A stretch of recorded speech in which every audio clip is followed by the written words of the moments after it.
Le Seigneur est ressuscité, il est vraiment ressuscité. Sur nous se lève un jour nouveau, le Christ est revenu. L'homme de douleur sommeillait au tombeau. L'homme de douleur, soudain, est apparu vainqueur. L'arbre de la mort, où Dieu saignait comme un fruit mûr, l'arbre de la mort, pour nous, a refleuri. Dieu nous a rouvert tout grand la porte du jardin. Dieu nous a ouvert et nous a dit d'entrer. Chantons au Seigneur, nos cœurs te chantent, à la page 566, c'est le 4105.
Louons le Seigneur avec le psaume 116.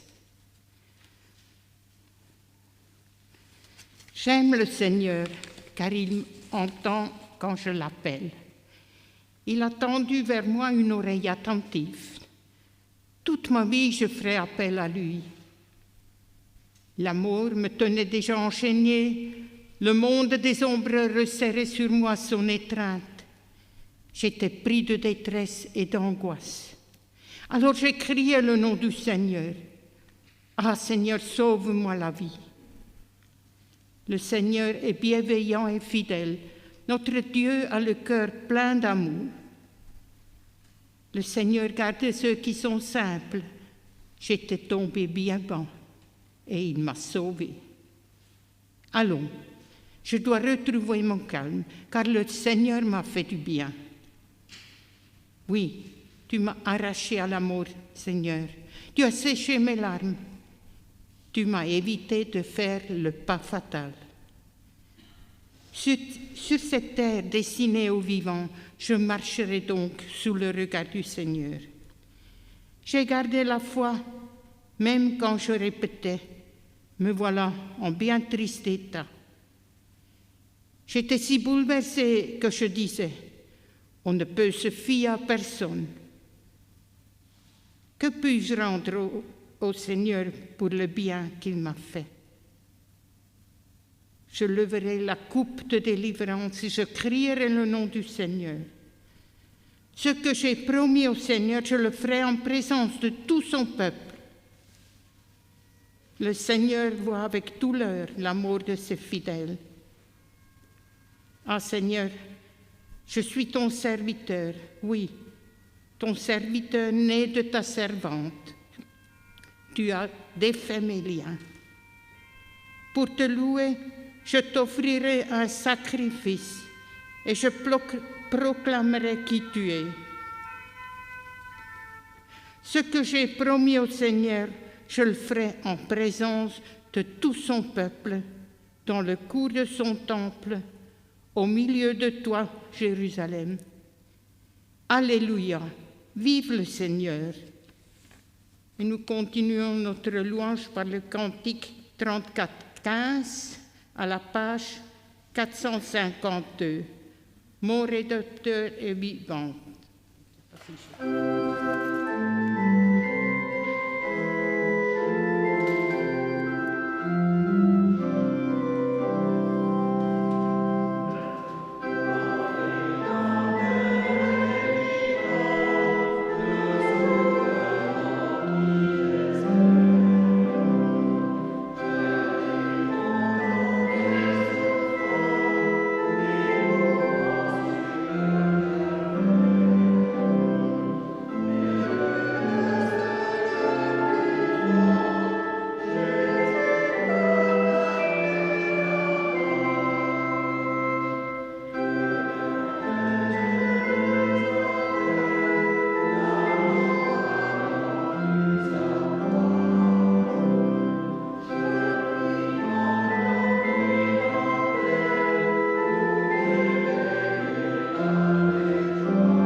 C'est dans la lettre de Paul aux Romains que nous trouvons au chapitre 12, à partir du verset 9, ces paroles interpellantes. L'amour doit être sincère. Détestez le mal, attachez-vous au bien. Ayez de l'affection les uns pour les autres comme des frères qui s'aiment. Mettez du zèle à vous respecter les uns les autres. Soyez attentifs et non paresseux. Servez le Seigneur avec un cœur plein d'ardeur. Soyez joyeux à cause de votre espérance. Soyez patients dans la détresse. Priez avec fidélité. Venez en aide à vos frères dans le besoin et pratiquez sans cesse l'hospitalité. Ne te laisse pas vaincre par le mal. Sois au contraire vainqueur du mal par le bien. Je vous invite à la prière.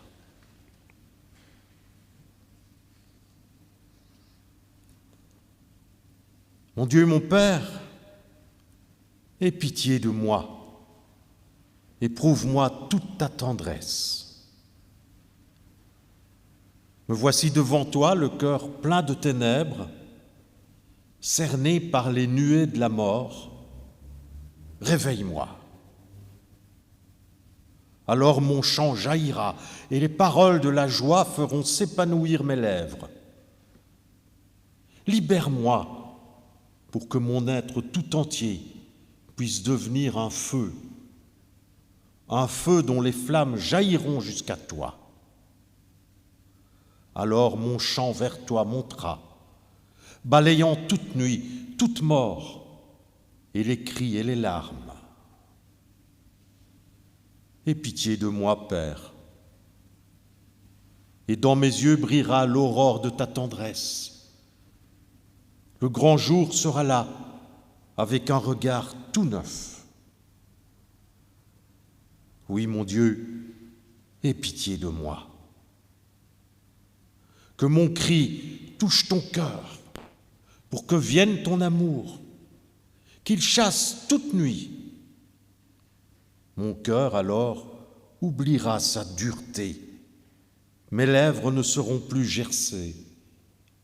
Alors je pourrai te dire, Dieu, ma victoire, Dieu avec moi, Dieu ma joie, Dieu mon but. Au nom de Jésus, Amen.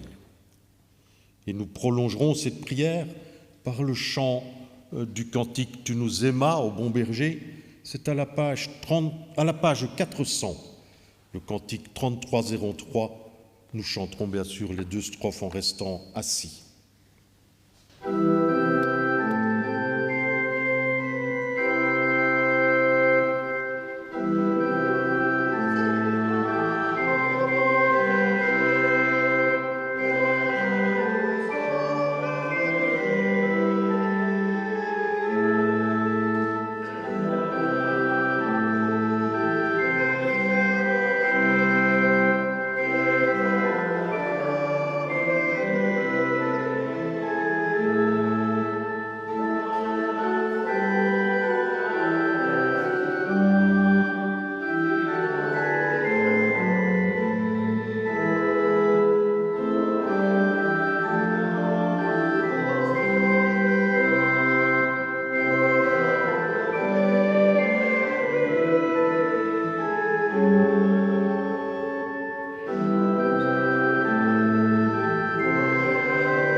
lorsque nous permettons au souffle du matin de Pâques de passer sur nos vies, lorsque nous nous laissons emporter par le fleuve de la vie, alors la parole est vraie pour chacun de nous. L'esprit que Dieu a donné ne nous rend pas timides, au contraire, il nous remplit de force, d'amour et de maîtrise de nous-mêmes. Amen. Et je vous invite à vous lever pour confesser votre foi. Nous resterons debout pour chanter le cantique de la page 456, « À toi la gloire ». Et la confession de foi, nous la lirons tous ensemble, puisqu'elle se trouve à la fin de notre recueil, ce petit texte intitulé « Je crois en Dieu ». Je crois en Dieu, le Père Tout-Puissant, Créateur du ciel et de la terre. Je crois en Jésus-Christ, son Fils unique, notre Seigneur, qui a été conçu du Saint-Esprit et qui est né de la Vierge Marie. Il a souffert sous Ponce Pilate. Il a été crucifié. Il est mort. Il a été enseveli. Il est descendu aux enfers. Le troisième jour, il est ressuscité des morts. Il est monté au ciel. Il siège à la droite de Dieu, le Père Tout-Puissant. Il viendra de là pour juger les vivants et les morts. Je crois en l'Esprit Saint, je crois à la Sainte Église universelle, la communion des saints, la rémission des péchés, la résurrection de la chair et la vie éternelle. Amen.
Que notre offrande soit à l'image de Jésus.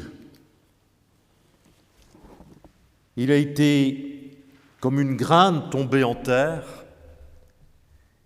Il a semblé perdu, mais il porte beaucoup de fruits maintenant. Apprenons donc à semer dans la foi pour récolter dans l'allégresse. Je vous invite à la prière.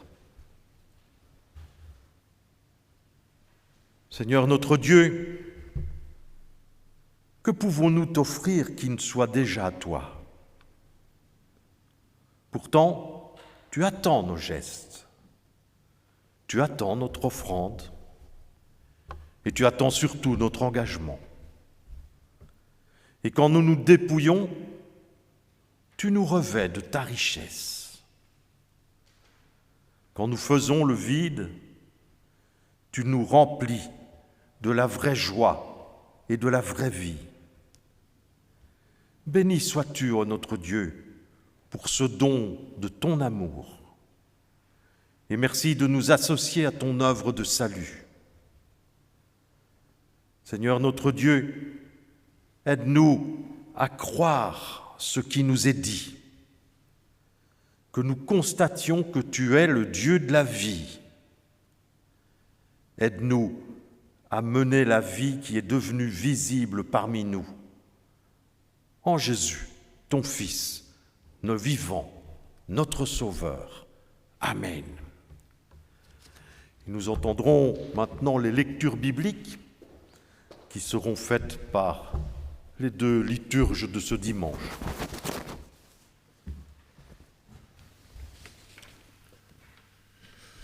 Je lirai dans le livre des Actes, au chapitre 10, les versets 34 à 43. Actes 10, 34 à 43.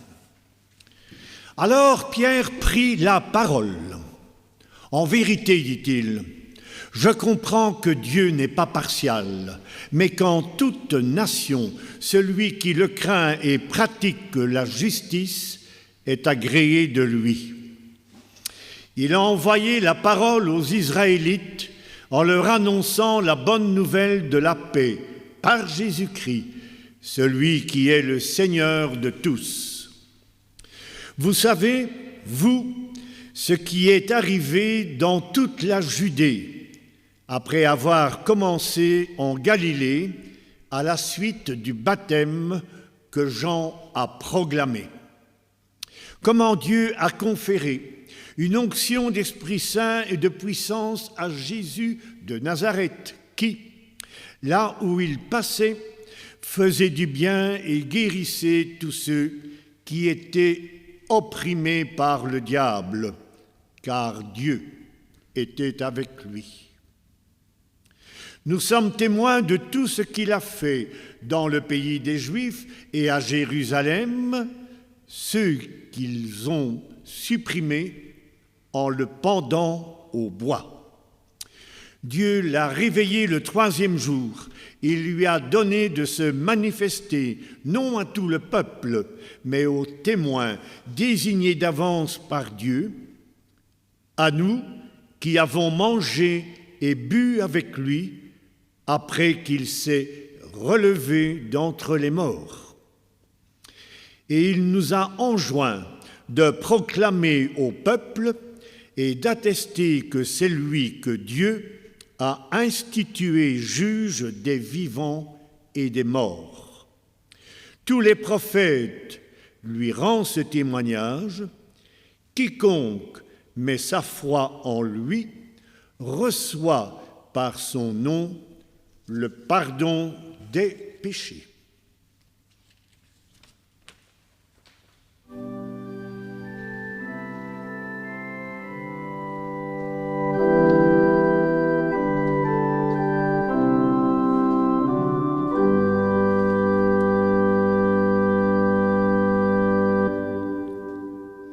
Notre deuxième lecture, c'est dans l'Évangile de Jean, chapitre 20, le verset 19 à 31. Jean 20, 19 à 31. Le soir de ce jour-là, qui était le premier de la semaine, alors que les portes de l'endroit où se trouvaient les disciples étaient fermées, par crainte des Juifs, Jésus vint. Debout au milieu d'eux, il leur dit « Que la paix soit avec vous ». Quand il eut dit cela, il leur montra ses mains et son côté. Les disciples se réjouirent de voir le Seigneur. Jésus leur dit à nouveau « Que la paix soit avec vous. Comme le Père m'a envoyé, moi aussi je vous envoie. » Après avoir dit cela, il souffla sur eux et leur dit « Recevez l'Esprit Saint. À qui vous pardonnez le péché, ceux-ci sont pardonnés. À qui vous les retiendrez, ils seront retenus. » Thomas, celui qu'on appelle le jumeau, l'un des 12, n'était pas avec eux lorsque Jésus vint. Les autres disciples lui dirent donc « Nous avons vu le Seigneur. » Mais lui leur dit « Si je ne vois pas dans ses mains la marque des clous, si je ne mets pas mon doigt dans la marque des clous et ma main dans son côté, je ne le croirai jamais. » 8 jours après, ses disciples étaient de nouveau dans la maison et Thomas avec eux. Jésus vint alors que les portes étaient fermées.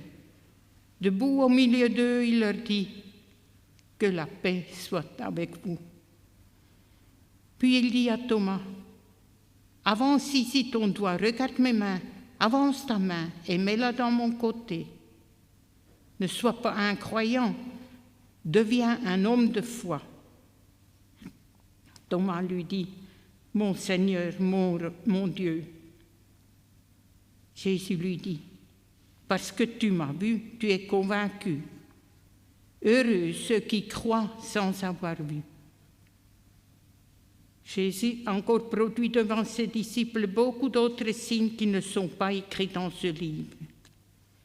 Mais ceux-ci sont écrits pour que vous croyiez que Jésus est le Christ, le Fils de Dieu, et que par cette foi, vous ayez la vie en son nom. Et nous continuons avec le cantique 45-21 à la page 706. La première et la troisième strophe. Trouver dans ma vie ta présence.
Quand une poignée de femmes revenues du tombeau de Jésus ont raconté aux disciples que le Maître était vivant, ils n'en ont pas cru un mot.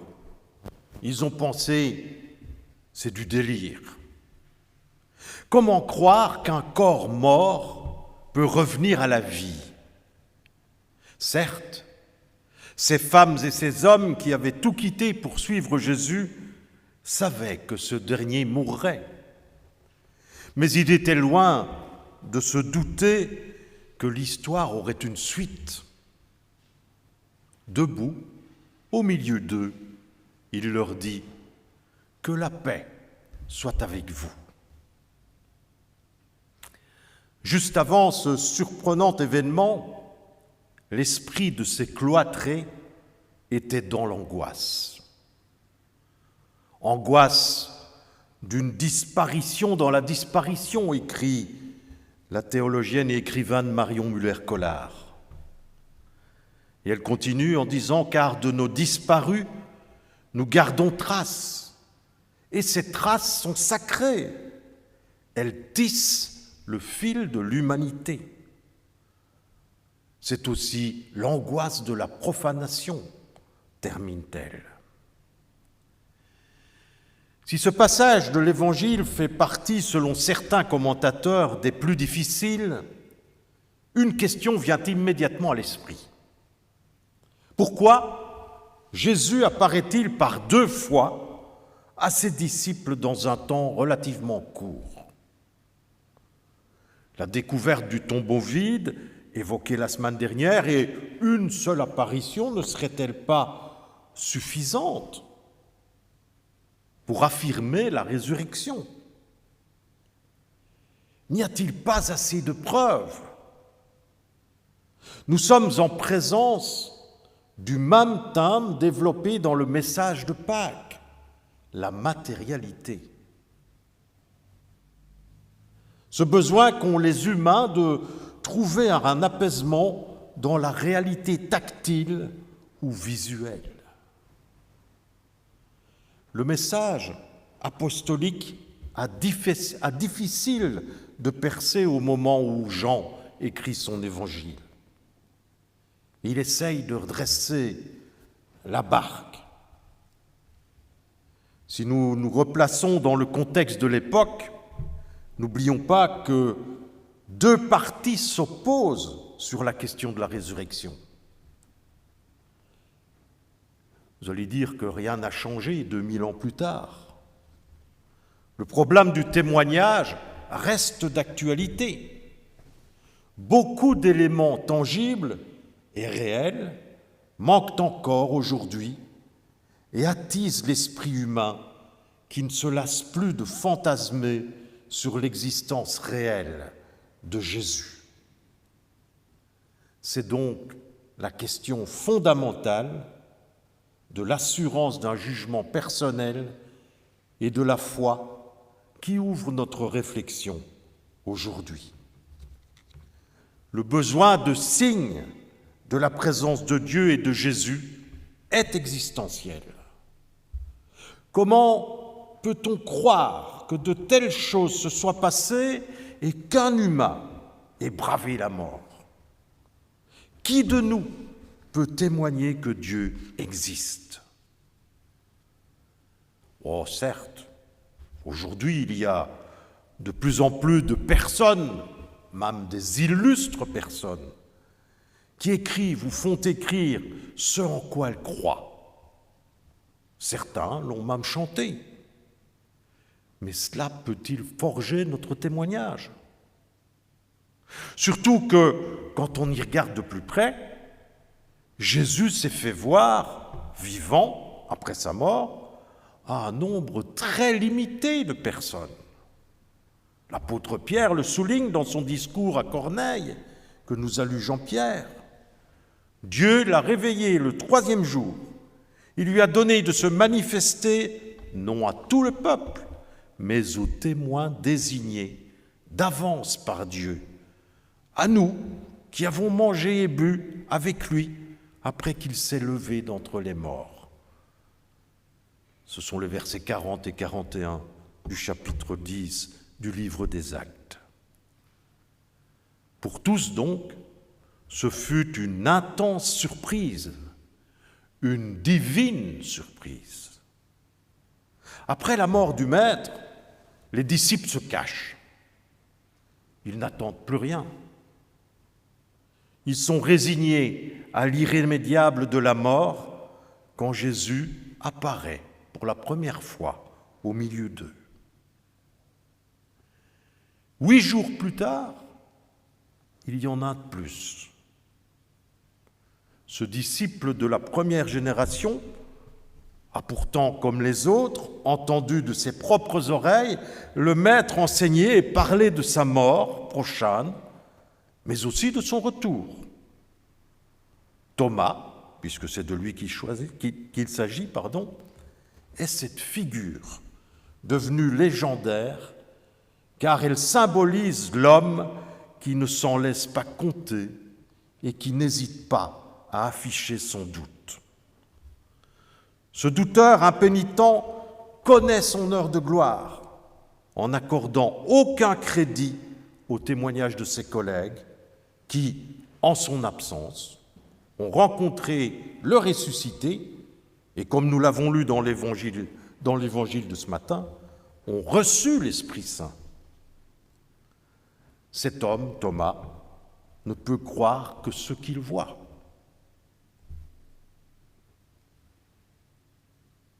Cet homme, dans sa simplicité, est l'exemple du parfait chrétien qui se laisse interpeller par l'enseignement et se pose des questions constamment, sans avoir peur de se remettre en cause.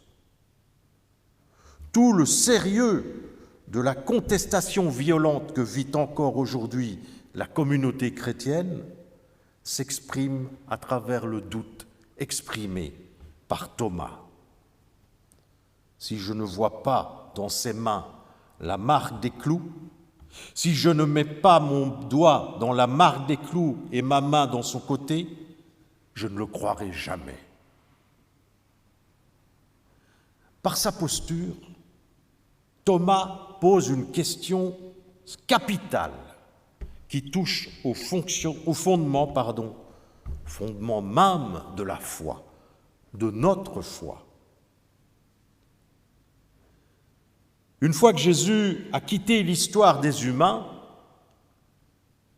comment avoir accès à lui? Comment se convaincre qu'il est bien vivant, qu'il est bien le vivant? La réponse classique à cette question tient dans le témoignage qui nous sont parvenus, le témoignage des apôtres. Après Pâques, les croyants ont accès au Christ ressuscité, non plus directement, mais indirectement, grâce au témoignage des apôtres affirmant l'avoir vu. Thomas réfute l'attestation de ses frères, signant ainsi l'échec de la première transmission, malgré l'esprit reçu.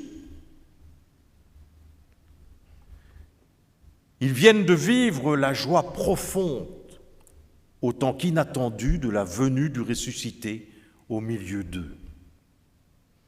Ils sont forts de son envoi, forts du don de l'Esprit. Mais voilà que leur témoignage se heurte à une fin de non-recevoir. Facilement, nous pouvons interpréter ce refus comme un besoin primaire de preuve. Thomas ne se satisfait pas de cette réponse, de la réponse de ses collègues, du témoignage de ses collègues.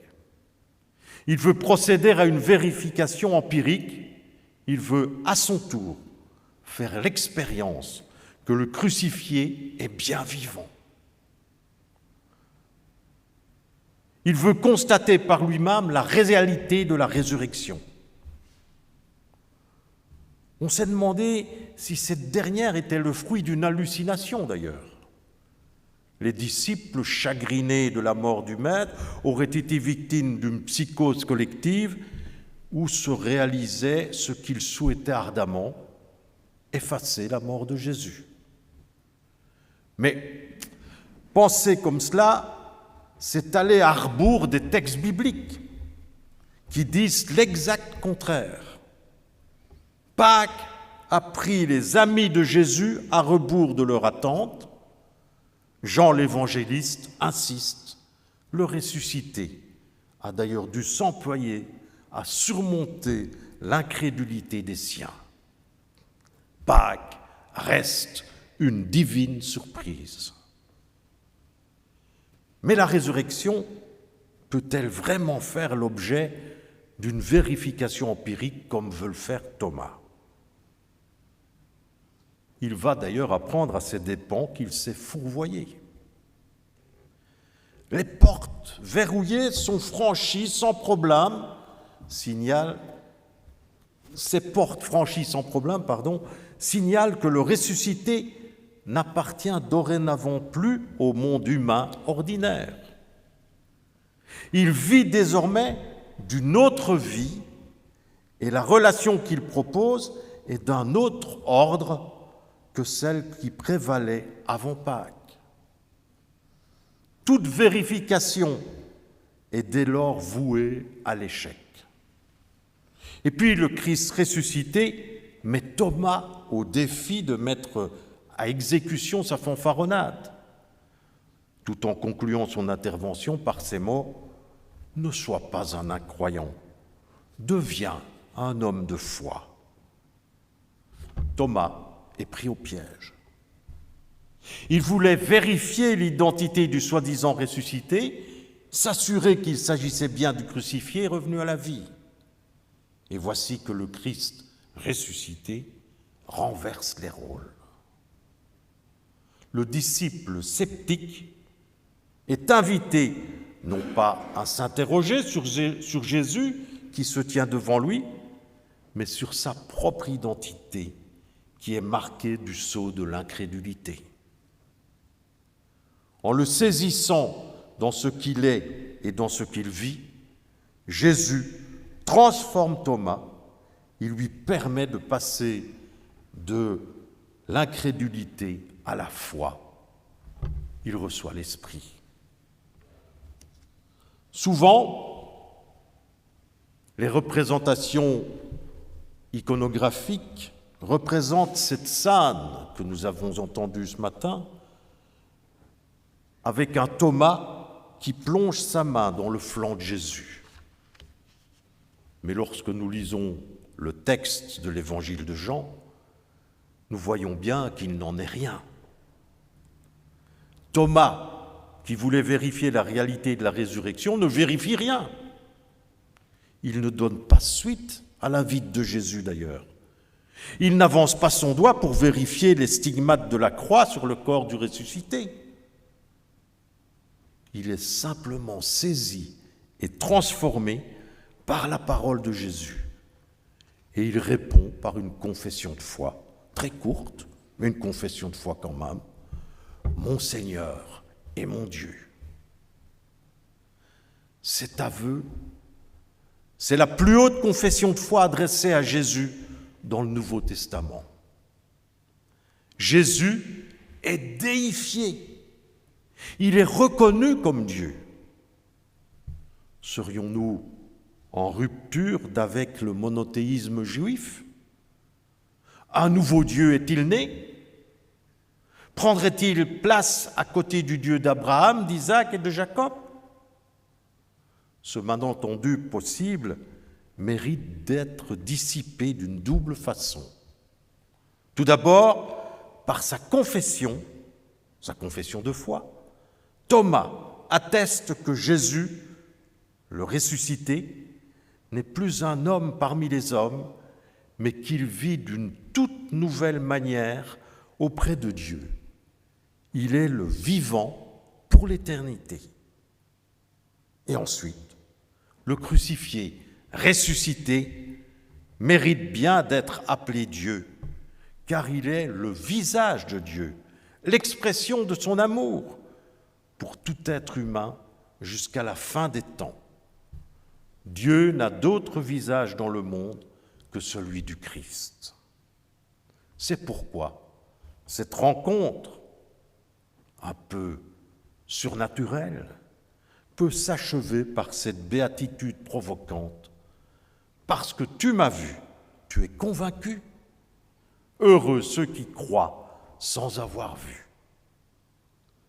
Contrairement à une attente toute humaine, le bonheur décisif ne consiste pas à voir pour ensuite croire. La foi ne dépend pas d'un signe miraculeux. Comme la résurrection, la foi est aussi une divine surprise. Mais là, le croyant est acteur et non spectateur. Le véritable croire ne s'édifie pas sur un événement ponctuel extraordinaire, une apparition.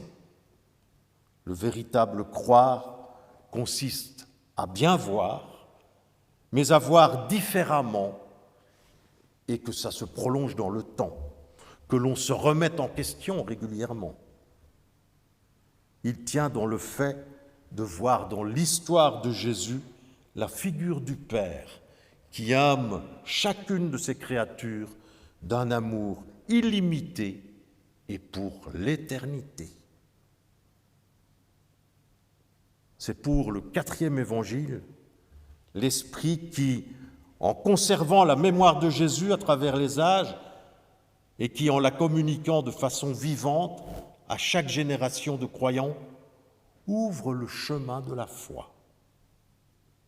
L'histoire de l'Église peut donc commencer. Être un croyant après Pâques n'est pas un désavantage, c'est un privilège. Thomas, par son attitude enfantine, est l'exemple même de l'être de conviction que devrait être tout croyant.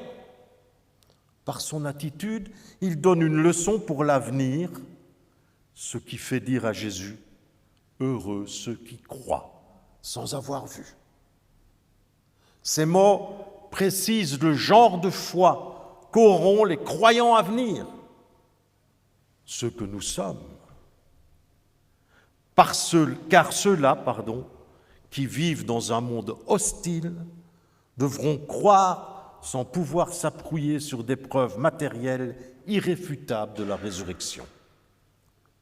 Que ce soit la communauté à laquelle l'évangéliste s'adresse ou la nôtre, il est indéniable que nous avons besoin de preuves et de signes pour rester unis autour de notre Seigneur et pour rester fidèles à ses commandements, peut-être même encore plus dans l'actualité sanitaire de ces derniers mois. Jésus invite tous les croyants à être des êtres de foi.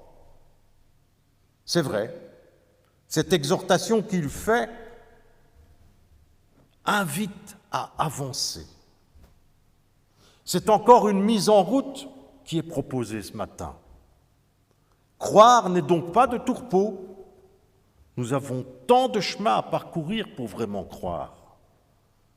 Notre route de foi est souvent difficile, peut-être pas autant que celle des premières communautés ou comme celles qui doivent subsister dans des contrées où la liberté de penser n'est pas d'actualité. La foi est une aventure, mais elle est aussi une victoire de chaque jour. Combien de gens s'en sortent grâce à la foi ?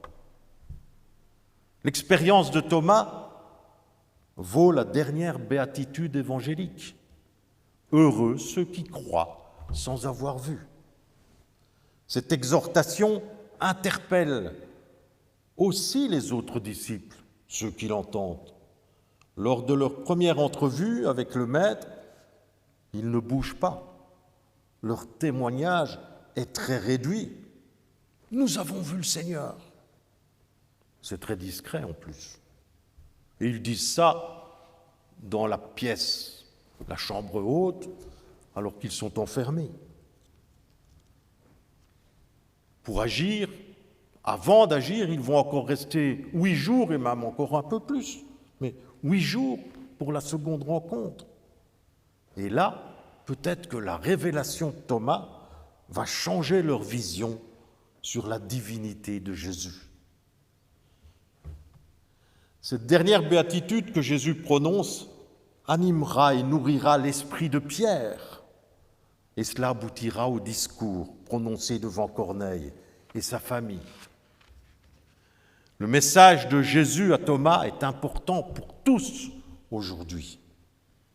C'est donc à nous que Jésus adresse sa paix et son esprit, car nous en avons autant besoin que les premiers croyants qui, bien que dans la crainte, ont pu voir et peut-être toucher pour croire. Chers amis, que cette dernière béatitude prononcée par le Maître, heureux ceux qui croient sans avoir vu, éclaire vos tâtonnements et vos recherches. Croire sans avoir vu, c'est notre divine surprise. Amen.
Je vous invite à la prière.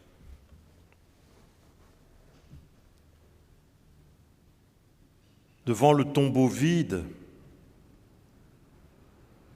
devant toutes les questions que nous nous posons, permets-nous, Père, de voir et de croire comme Pierre, comme Thomas, comme les différents apôtres, avec une foi semblable à la leur, une foi qui triomphe, même si nous n'avons pu voir le ressuscité. Par la résurrection de Jésus, tu as fait lever un jour nouveau sur nos vies. Merci pour cela. Aujourd'hui, nous te confions ceux qui te cherchent et ceux qui essaient de te rester fidèles. Oui, Père, tu as relevé Jésus d'entre les morts. Merci. Veuille relever ceux qui ont peur de la mort, ceux qui attendent en vain, les abandonnés, les dédaignés, les méprisés, les opprimés, les malades, ceux qui sont cloîtrés, les prisonniers. Oui, Père, au jour de Pâques, tu as ôté la pierre qui nous séparait de toi. Et aujourd'hui, grâce à Thomas, tu nous montres que la mort est vaincue. Merci. Oui, merci pour cette espérance nouvelle. Veuille enlever toute épreuve, toute souffrance pour chacun de nous. et pour chacun de ceux qui nous sont proches, pour chacun de tes enfants.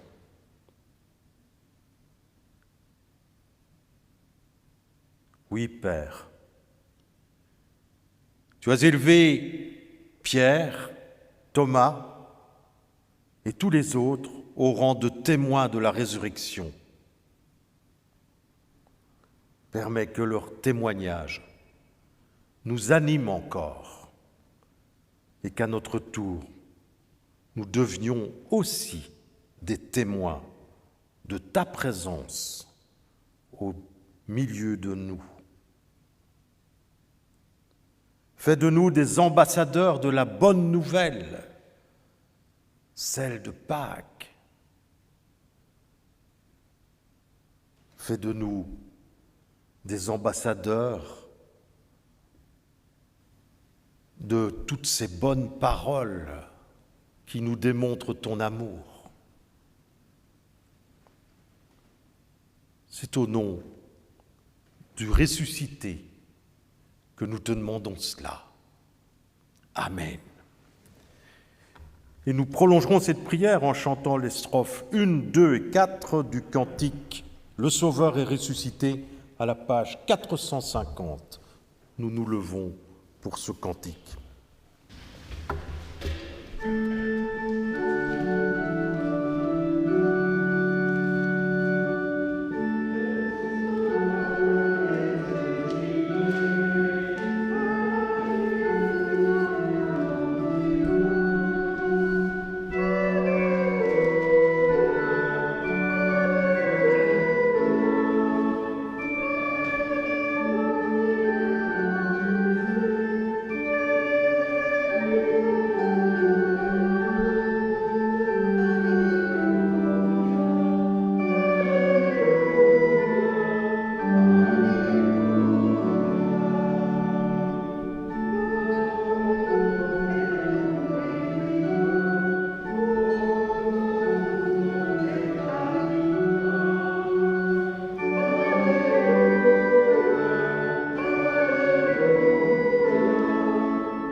Les annonces du 4 mars 2021.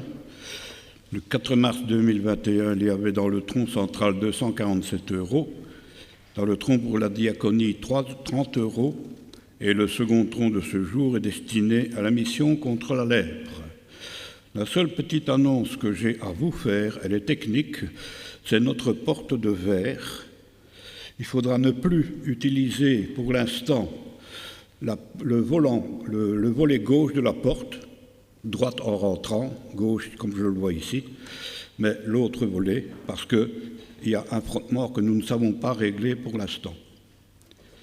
Donc, faites attention quand vous rentrez, de toute façon, il y aura une affiche sur la porte à ne pas utiliser, sinon vous allez continuer à l'abîmer. Merci. Je vais quand même remercier Bernard, notre ex-pasteur.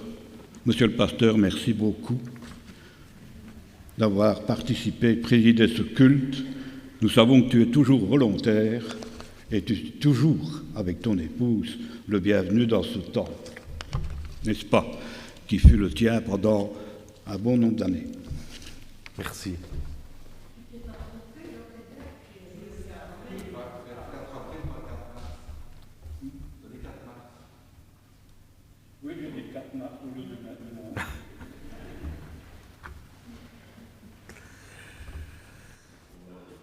D'ailleurs, regardez, quand je reviens à Quernion, il y a le soleil qui vient, donc c'est bien. Mais je ne compte pas habiter Quernion quand même, je suis trop bien à Chimay maintenant. Eh bien, nous voici arrivés à la fin de notre célébration de ce matin. Je vous invite à vous lever pour recevoir l'exhortation et la bénédiction de la part de notre Seigneur, après lesquelles nous chanterons les strophes 1 et 5 du cantique « Que la grâce de notre Seigneur » à la page 1002. 1 et 5, page 1002. Voici l'exhortation, elle est tirée de la lettre de Paul aux Colossiens. Votre véritable vie, c'est le Christ. Alors, et quand il paraîtra, alors vous paraîtrez aussi avec lui et vous aurez part à sa gloire. Allez dans la joie, la paix et l'amour de notre Seigneur vivant. Amen.